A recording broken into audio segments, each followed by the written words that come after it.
Hey guys, what's up? My name is Sean Wayne and today alikat pag-usapan natin itong another clip galing kay G Clem um, channel, no? Kung maalala nyo, there was even a part yesterday na, yeah, I think the other day, yun. There was even a part the other day during the Senate hearing, the WAGCOM hearing, 'di ba? Na nagkaroon ng manifestation si Duterte Party List Representative Congresswoman Drixie Cardema. Matatapang 'tong magkakapatid. Magkapatid yata 'to, oo, tama magkapatid nga. Hmm, Cardema, 'yan. Magkapatid siya tsaka si dating youth commissioner 'no, na dinemanda ni Guanzon. Ay hindi ko lang alam kung ano naging status ng ano, parang na-dismiss na rin yata, eh. So nag-counter din yata 'tong si dating, Yusek.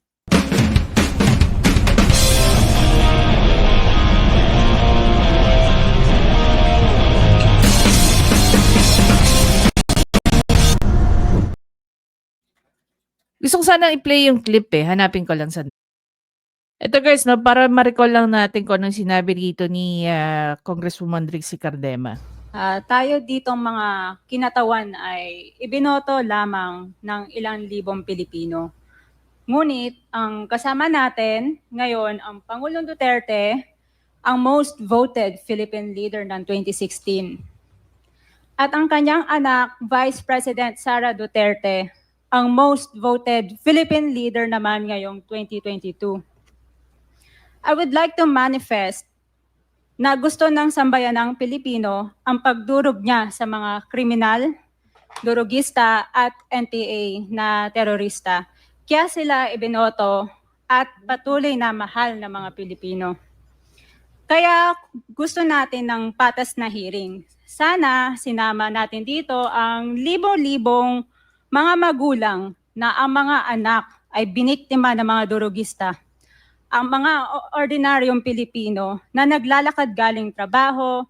Eto nga guys 'no, matanong ko sa inyo, gaano ba karami ang nabibiktima ng mga drogista versus sa mga nano-neutralize na drogista?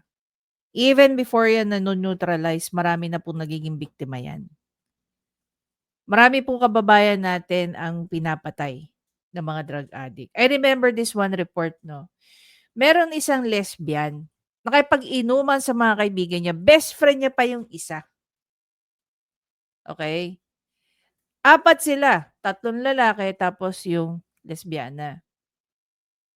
Lasing na lasing, nag-drugs pa yung 3, anong ginawa nila doon sa ano, do'n sa lesbiana? Hindi lang po nila ni-rape, binaboy po nila yung tao.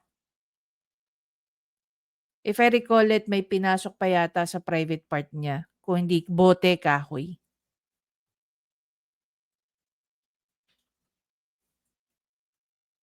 Ano nang nangyari dun sa ni-rape nila, binaboy nila? Pinatay po nila. Yun ba walang human rights? Yung gumawa nun, gusto niyang bigyan ng due process. Pero, yung taong yun, wala ng buhay. Gusto niyong bigyan ng human rights ang taong kumitil ng buhay. Pero hindi niyo pinahalagahan yung buhay nung taong pinatay. Very recent lang. Very recent lang. Isang bata, 10 years old, inutusan ng anak. Inutusan niya yung anak niya because walang criminal liability ang isang 10 years old. Nag-deliver po ng drugs. Anong mga parokyano?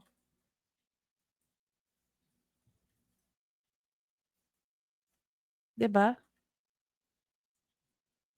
Isang nanay, inutusan yung anak na walang criminal liability sa pag-deliver ng drugs. Bata pa lang ginagawa ng drug pusher. So, imagine niyo na lang. Pahalagahan natin yung buhay ng mga addict na nagkakaroon ng mga biktima. Pero hindi po natin pinahalagahan yung buhay ng bata na biniktima ng sarili niyang ina. Hindi po natin pinahalagahan yung mga biktima ng mga drugista.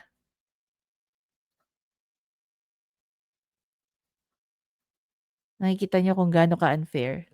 Para lang palabasin na masama ang war on drugs si PRRD. Hindi nila ine-emphasize din yung current situation natin when it comes to drugs. Tama naman yung sinasabi ng marami. Simulang umalis si PRRD, mas lalong lumala ang istorya ng drug war. Mas lalong lumala ang drug situation natin. Balik na naman yung mga drug lord, balik na naman yung mga gumagamit. Si Kerwin nga tumatakbo pa, 'di ba? Just imagine 'yan. A self-confessed drug lord. Hmm. Lumang tugtugin na yung pinilit. Kaya ako nga alam na may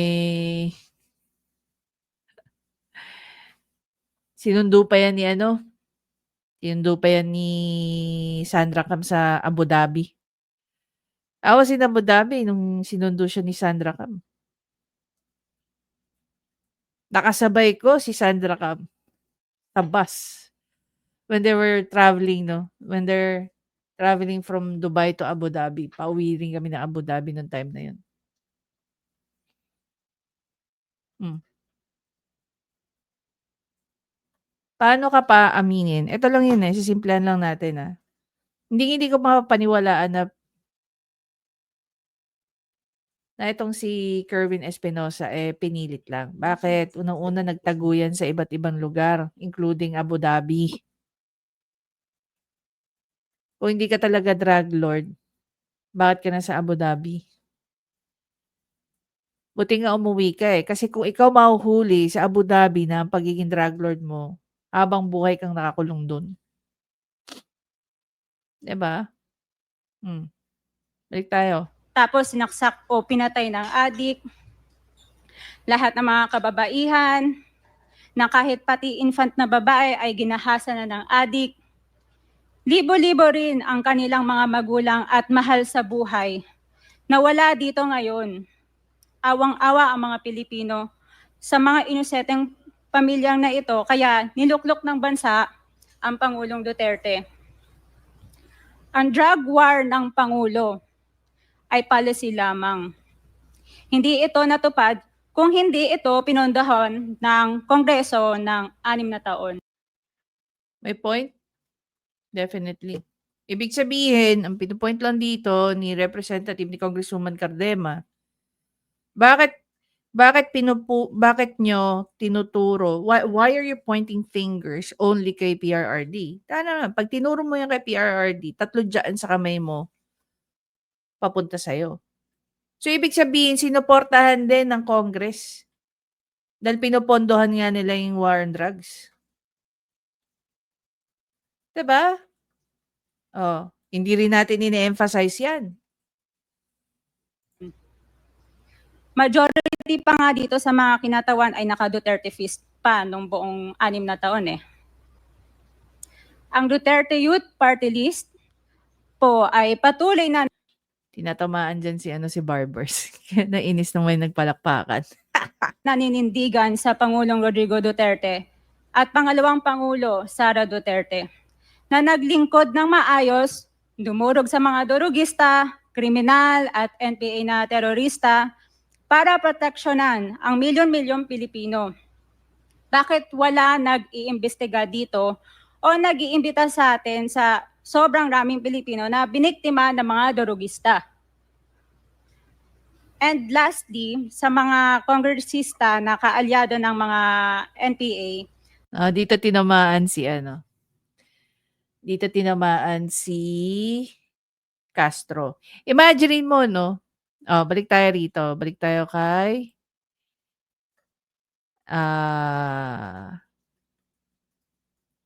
kila ka Nelson. Pakinggan natin dito.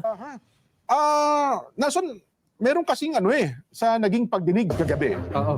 Kumbaga sa buhos ng Agos, puro lakas ng Agos. Pero meron isang sumalunga Sumalunga sa Agos. Sumalunga sa Agos. Kasi lahat ng nakita ko doon na congressman, ang puro katanungan, siyempre ay doon sa mga alegasyon sa extrajudicial killings. At ito ay kontra doon sa ipinatupad ng dating administrasyon. Yes. Na maraming namatay. Kumbaga, isa ang tono. Ang problema kagabi, may kumakalabit kumbaga sa tugtog, merong umiba ng tono. No? So, May sumalungat. may sumalungat, kumbaga sa malakas na agos. At kuminsan din kapag may ganyan, kasi at sa dami na nagsasalita, na halos pare-pareho sila ng tono, parang nakakabuo ka na rin ng, tama naman yung sinasabi. May punto. May punto eh. Pero sa halip na makita yung kanyang punto, Nelson, pinagtulong-tulungan yung bata, naawa tuloy ako eh.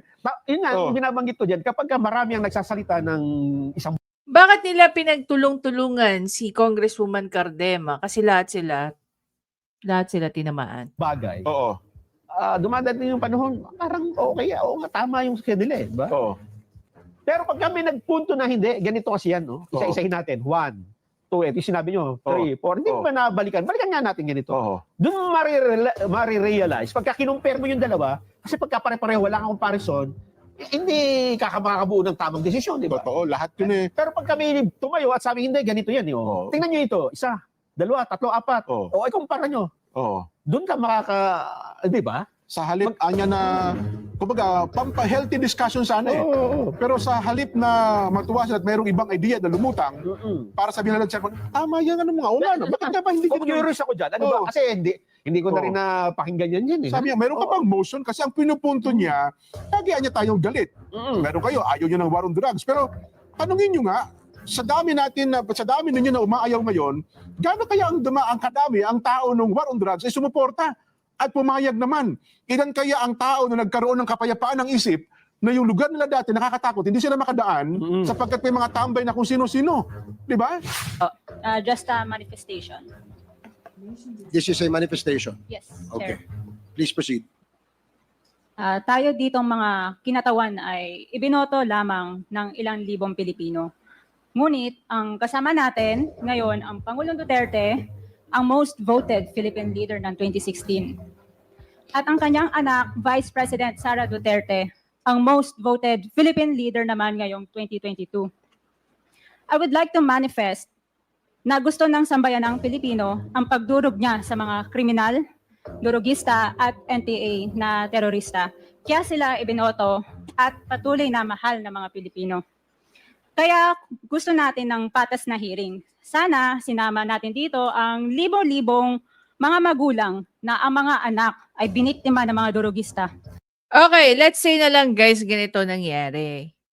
In-invite din nila yung mga yung mga biktima na itong mga durugistang to. Let's say ganun na nangyari, no? In-invite nila. Okay. Sa tingin nyo, hindi magkakaroon, ano ba mas matindi? Yung galit ng isang namatayan na magulang dahil naging biktima ang anak nila ng mga durugista? O sakit na nararamdaman ng isang magulang dahil napatay at in denial sila na ang kanilang mga kapamilya involved sa drugs. Isama na rin natin dyan guys, yung mga pamilya, okay, ng mga talaga naman naging biktima lang o naging, sabihin na lang natin,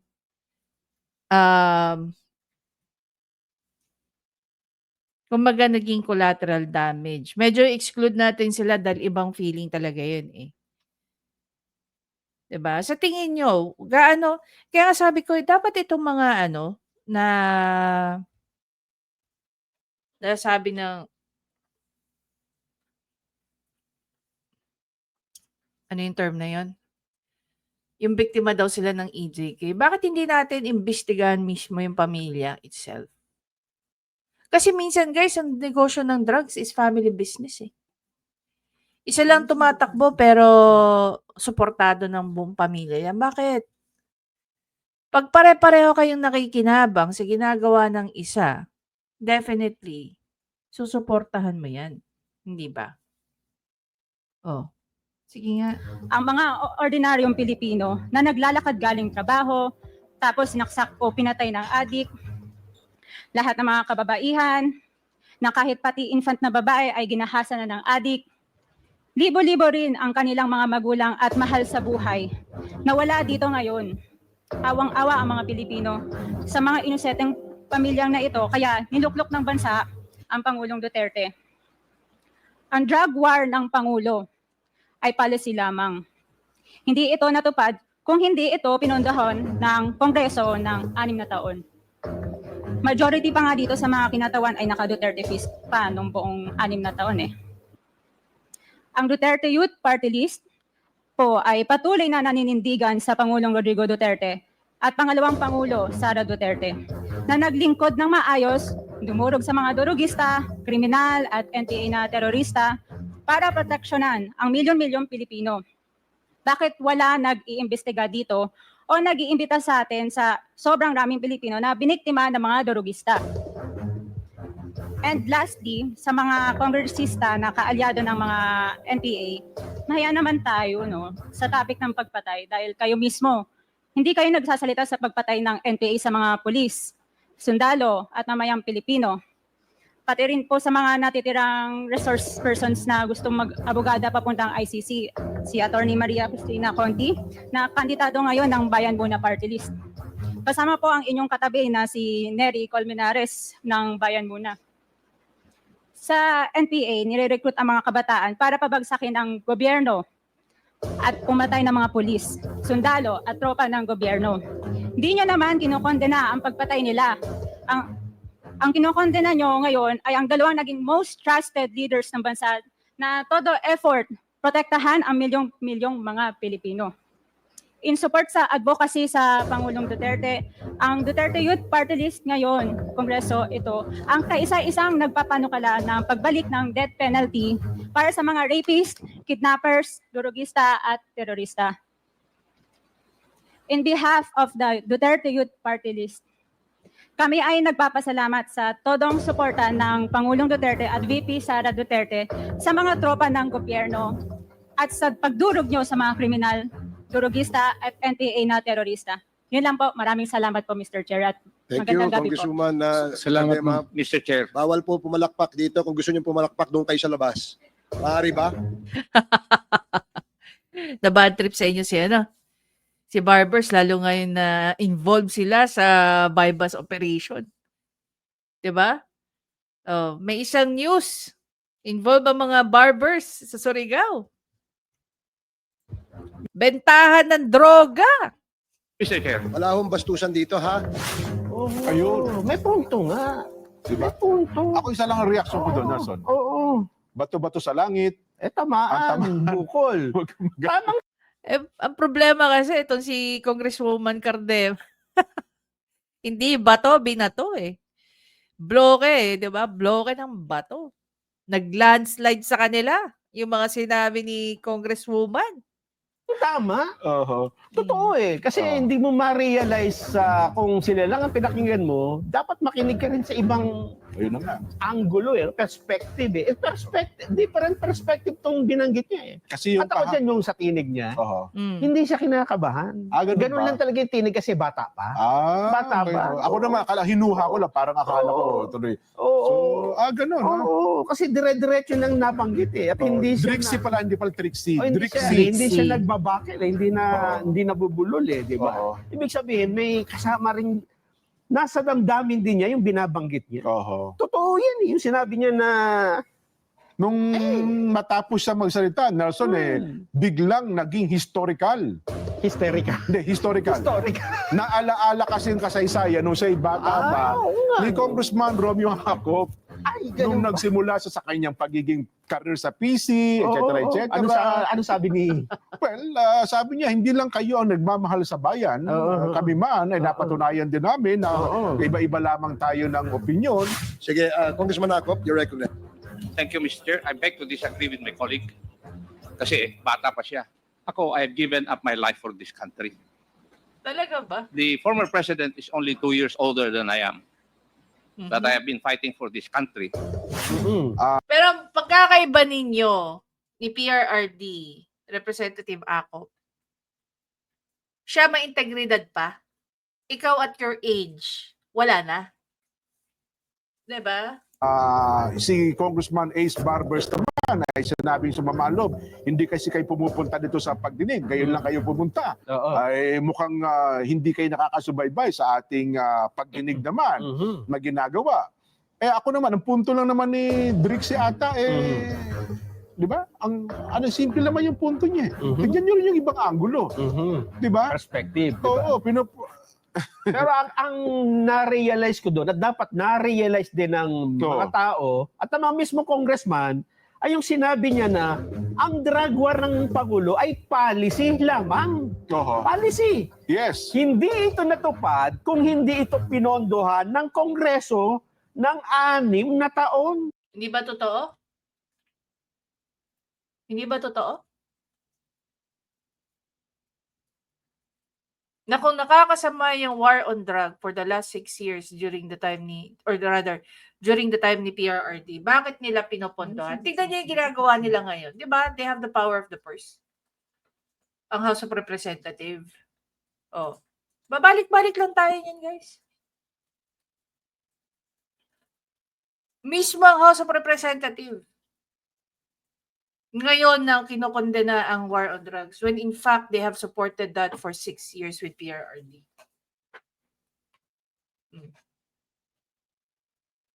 Tingnan niyo si Representative, si Congressman Richard Gomez.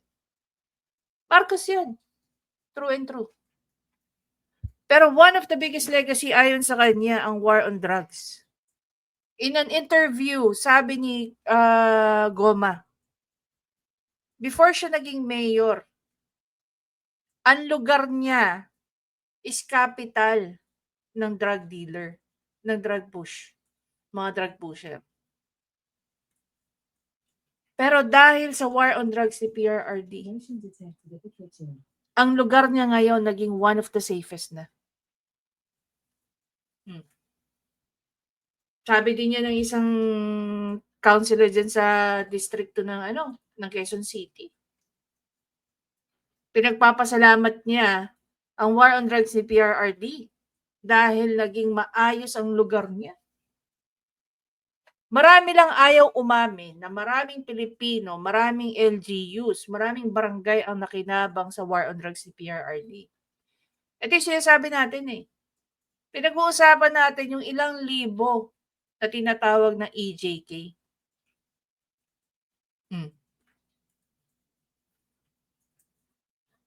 Pero hindi natin pinag-uusapan yung ilang milyon Pilipino ang nagpa-rehabilitate, ang sumuko, ang nagbagong buhay. Ayaw natin pag-usapan yun. Pinag-uusapan natin yung negative part. Gaano ba kalaki yung ratio ng negative at saka yung positive part or positive outcome ng war on drugs ni PRRD? O ngayon, ano ba naman ang balita ngayon? Nakawan, patayan, drugs. Balik na naman tayo sa istorya ng drugs. Diba? Balik tayo dito. So, ibig mo sabihin, responsable din sila dun sa policy na yon. Sila ang naglaan ng pondo ng Eto pa dyan, Majority pa nga dito sa mga kinatawan, congressman, naka-Duterte fist pa ng buong nakaganon. Yes. Pagka nandun si Duterte, gumagano. Ibig sabihin, kung ano yung policy ng dating administrasyon, sinuportahan na lahat na ng mga... at kung ito ay mali, dapat take full response. Di dapat hindi nila pinondohan. Gaya ng ginagawa nila ngayon kay VP Sara. Diba? Ginigipit nila ngayon si VP Sara. Diba? Imaginein mo, dahil dyan, kung talagang may problema ang war on drugs ni PRRD during his time, they can simply take the funding in relation dyan sa war on drugs ni PRRD. Bakit hindi nila ginawa? Courtesy? Hindi rin. VP Sara nga ngayon, binigyan ba nila ng courtesy? Hindi rin. Imagine nyo guys, tinapyasan nila ng more than 1 billion yung pondo ng Office of the Vice President. Imagine nyo rin kung gaano karaming empleyado ng OVP ang mawawalan ng trabaho gaano karaming tao ang hindi mapagsisilbihan ng more than 1 billion na yan. More than 1 billion guys, maraming Pilipinong natutulungan. Samantalang, itong ginagawa nilang servisyo fair, gumagastos sila ng 1 billion a day. Responsibility kayo lahat, di ba? Oo. Hindi natin sa ano pa man, wag sanang masamayin ng ating mga kababayan na nandun sa Kongreso na ang kanilang anak ay napatay, tinamaan. Ang ating pong taus-pusong pakikiramay sa kanila. No, ha? At saka Ang yan naman, ating Jen, simpatya para sa kanila. may Oh. Just like what they're saying, ako nakikisympathize din ako sa kanila. But to be fair, no, in all honesty and be fair, imbestigahan din natin yung background ng pamilya ng mga involved dyan na EJK. 'Di ba? Kasuhan natin yung mga police na nag-abuso. I'm all for that. Pero kasuhan din, imbestigahan din natin yung mga di umano naging collateral damage lang. Meron ba silang direct or indirect involvement o totaling wala? 'Di ba? Kasi kung totaling wala, dapat talaga nating kasuhan yung mga pulis na yun. Kailangan talaga mabulok yung mga pulis na yun. Pero paano kung meron? 'Di ba? Paano kung meron? malakad naman yung kaso. Yun na nga. Hindi naman ibig sabihin, hindi No. sila nag-file ng kaso dyan, di ba? Siguro ako nananawagan na lang. Eto guys, speaking of that, pakinggan natin to. Ano sabi na? Kinonfirm ng PNP na merong merong mga pulis na involved sa war on drugs. Ang kinasuhan na dismiss at kung ano-ano. Pasalamat ang PNP kay dating Pangulong Rodrigo Duterte dahil malaking bagay daw para sa mga pulis na naapektuhan ng war on drugs noong kanyang administrasyon.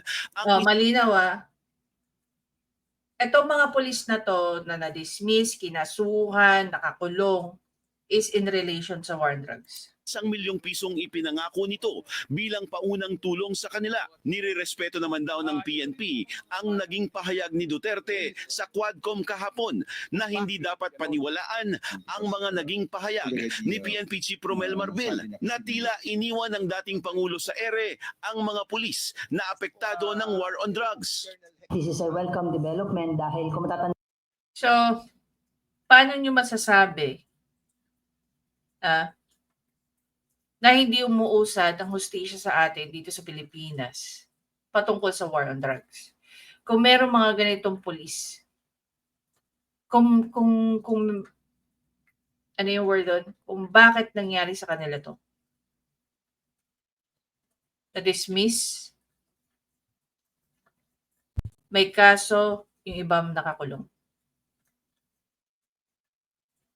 Kung pinabayaan lang ni PRRD na mga pulis na to, kung kinukonsinti lang to ni PRRD, sa tingin nyo, itong mga to, itong mga to nagsasuffer ng ganyan? Hindi. Diba? tandaan niyo po, nagbigay po ng kanyang pahayag ang ating Chief PNP na nung nakakaang administrasyon, particularly from 2016 to 2022 ay marami po tayong pulis na talagang humakap sa mga legal challenges. Maraming nakasuhan, some of them were dismissed in fact, some of them were convicted and eventually incarcerated po sa ating mga detention facilities. Oh. Sige nga. Pinapalabas nila lagi na prinotektahan ni PRRD yung mga pulis na hindi hinayaan maging liable sa kanilang mga wrongdoings. And obviously here, sa pronouncement ni PNP spokesperson, malinaw na malinaw sa ating lahat ngayon na merong mga nakasuhan dahil sa pang-aabuso ng kanilang authority. And yet, iba ang narrative na ini-inculcate sa mga utok natin. Diba? Oh, sige nga. At yan po yung direction ngayon, ma'am, ng ating Chief PNP to provide legal assistance sa mga pulis po natin. Dagdag pa ni Fajardo, mula January 2017 hanggang December 2022, meron ng 1,214 cases na natulungan ng PNP Legal Service. Nakapag-represent din sila ng 4,033 sa iba't ibang legal forum. Paliwanag ni Pajardo, sa dami ng mga kaso ay kapos na ang pondo ng ahensya pantustos dito. Karapat See? You can do the math. 1,000 service, 4,000 ilan na tayo? May 6,000 na ba? Ano tulungan ng PNP? tampo ng ating dating Pangulo sa mga kanyang pananalita, but the records will not lie po. Mahigit 1,000 po ang naapektuhan nito pong at ang kampanya against sa illegal drugs. Mahigit 300 po ang namatay. 975, the latest count po ang nasugatan. Aside from that, ay mahigit 300 po yung may mga hinaharap na kaso. May mga Bakit hindi ito nilalabas ng PNP? 'Di ba? Bakit ngayon lang ito nilalabas ng PNP? Dapat noon pa lang nilabas na nila kung gaano rin karami ang mga pulis ang namatay, nasaktan, na we don't know kung ano yung, kung meron bang, kung may naputol ba sa kanila, nabulag ba sila? Dahil lang sa pagsisilbi sa bayan, dahil lang sa pagprotekta sa mga inosente. Etong mga pulis na to, lalo na yung mga namatay, namatayan din sila. Namatayan din yung mga pamilya nila. Binigyan ba natin ng human rights tong mga to? Binigyan din ba natin ng due process tong mga to? Sumisigaw kayo ng due process sa mga durugista, pero hindi kayo sumisigaw ng due process sa nagpapatupad ng batas. Ganyan kayo ka-fair. Diba kayong duwag ko? dismiss po. And again, like I said, may mga na-convict po. Handa naman ang PNP sakaling ipaaresto ng ICC si Duterte matapos niyang hamunin ng korte na bilisan ang investigasyon sa kanyang war on drugs. Nauna nang sinabi ng Malacanang na obligadong tumulong ang Pilipinas kung idadaan ng ICC ang mga request nito sa Interpol. So personal po niya itong take po. So kung meron man pong lalabas na warrant of arrest at ang Interpol po ay hihingi po ng assistance sa atin, then like I said, the PNP, particularly the Philippine National Police, is bounded by the security protocol with respect to assistance to be provided with our foreign counterparts po. Ganito rin daw ang nangyari nang arestuhin sina former Bamban-Tarlac Mayor Alice Guo, dating Representative Arnulfo Teves at pinakahuli nang maaresto ang Indonesian scammer na wanted sa kanilang bansa. Para sa agenda, Francis Polbe, BNC. Diba?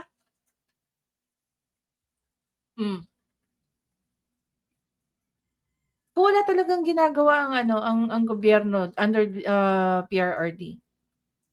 Narinig niyo naman yung data, di ba? From 2017 down to 2022. Even before bumaba si PRRD.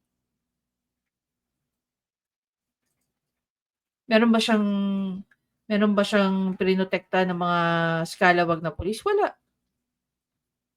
Magkakakaso ba yung mga yan? Meron talagang nanamantala ng panahon na yun. Paulit-ulit na sinasabi ni PRD yung nila yung gawain nila Yung may mga pulis, na drug pusher din. May mga runner din yung mga yan. So una nilang totodasin yung kanilang mga runner. Ngayon, naging biktima ng EJK.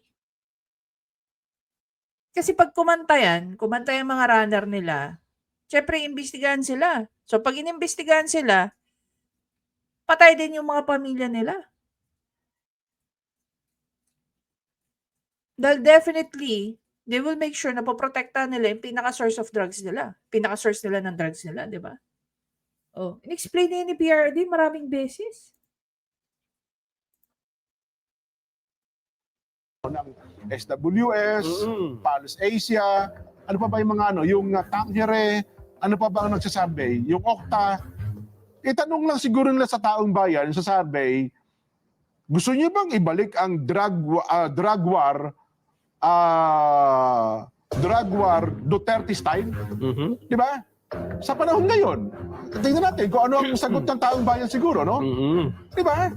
Para lang mapatunayan natin kung talaga bang ayaw ng tao doon sa drug war, Duterte style, nung kanyang administrasyon. Kasi ngayon ang drug war natin ay bloodless. Diba? Walang buhay na mawawala, pero dapat ay maraming droga ang masasamsam. Yan ang campaign ng ating administrasyon ngayon bloodless drug war. Dati po, drug war, Duterte style, ay talagang marami ang namatay, pero aminin man natin o hindi, maraming tao ang medyo nawala ang kaba sa maraming lugar sa ating bansa, Nelson. At saka yung sinasabi rin ng PNP na ngayon, bumaba Jen, ang krimen, di ba? Ang laki daw na ibinaba ng krimen. Ayun na nga. Yan ay bunga na lang, di ba? Hindi naman bababa ang krimen ng wala kang ginawa di ba?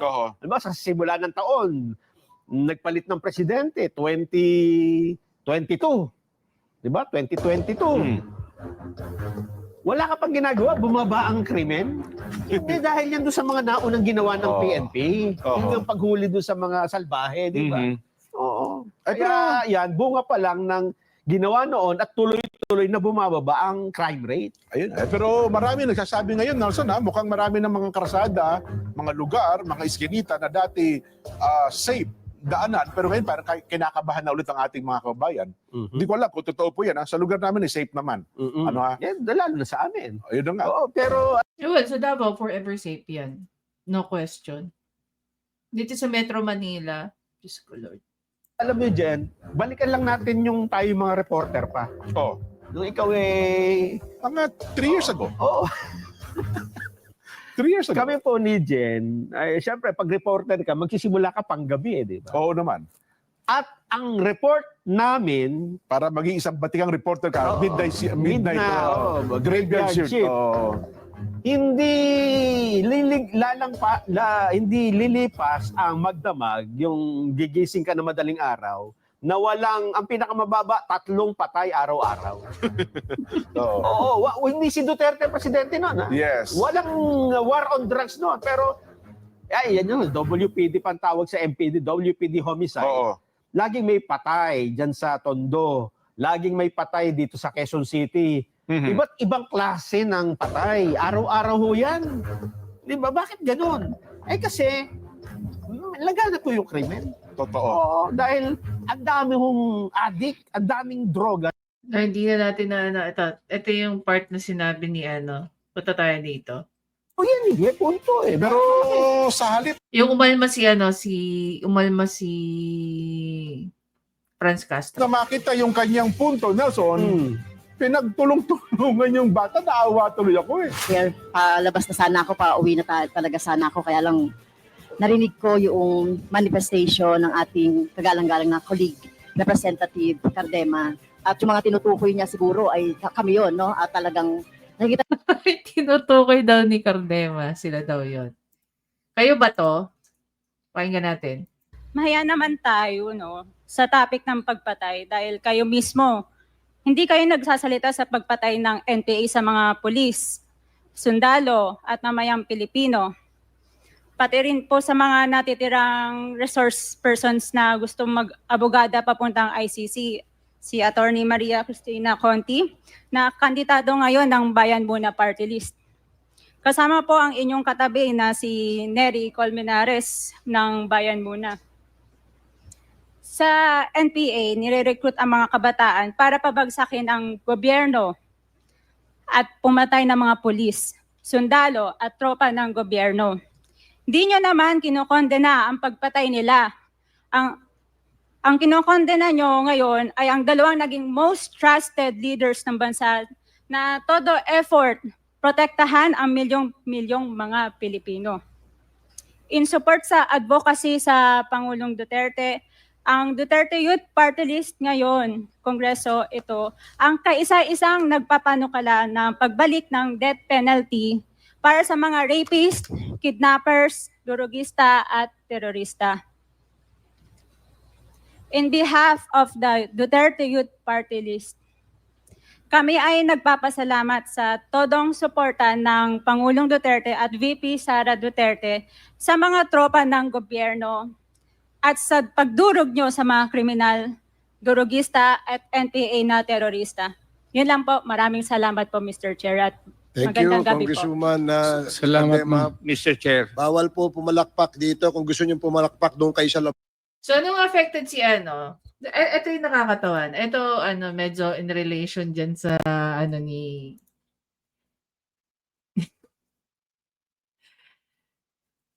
Castro. Diba? All throughout, during her, ano, interpellation, puro projection niya na yung mga biktima daw ng war on drugs is, I don't know. Attorney Conti. Pinag-usapan pala dito, guys, kung sino yung kinoconsider na kriminal.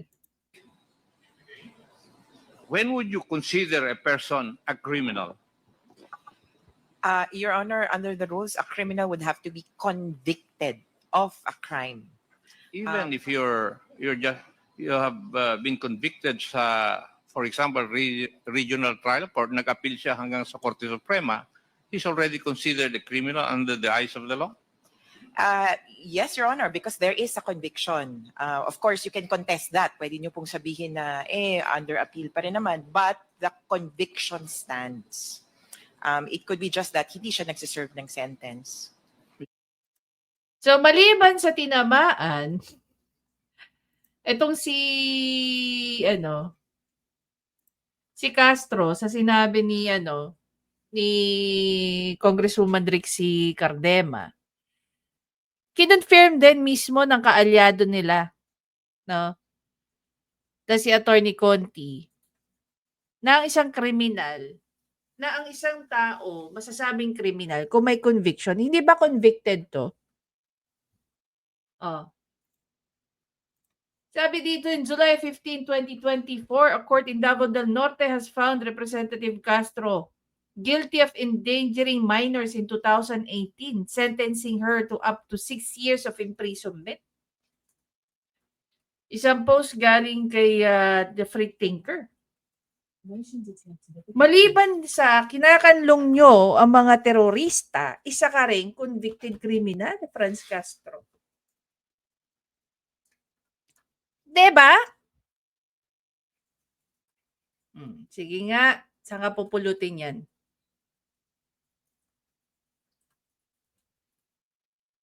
Saan ka pupulutin?